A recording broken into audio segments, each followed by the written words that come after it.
Fishing બંધ થયું છે, પણ પાર્લામેન્ટમાં કઈ હજુ કઈ સૂચન થયું નથી કે શું થવું જોઈએ, કેમ કે જે ગેરકાયદેસર છે એ નાના માછલાઓને પણ મારી નાખે છે કે જે પાલવા જે ખોરાક છે એનો જે બેન ઊંધિયું કે જે વેલ માછલી ઉપર ખોરાકી છે એ પણ મારી નાખે છે અને ટનોના હિસાબે મારીને નાશ કરી નાખે છે।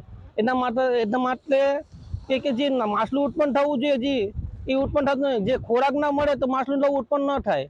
એટલા માટે આ કાબા ફિશિંગ બંધ થવી જોઈએ એટલું હું ગુજરાત કરું છું।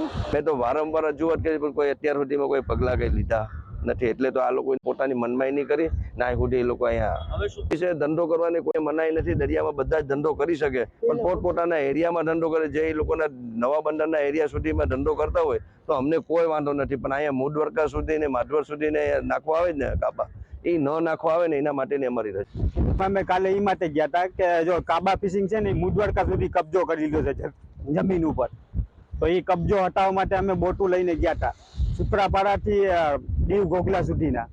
પછી અમે એને કહીને આવ્યા કે તમે અહીંયાથી બોયા ઉપાડી લ્યો કાબા ફિશિંગ, તો એ લોકોએ મનાઈ કરી કે નહીં ઉપડે। પછી એક બોટુના ઉપર છે ને એ લોકોએ હુમલો પણ કર્યો કે એ કે નહીં ઉપડે, જે થાય એ કરી લ્યો।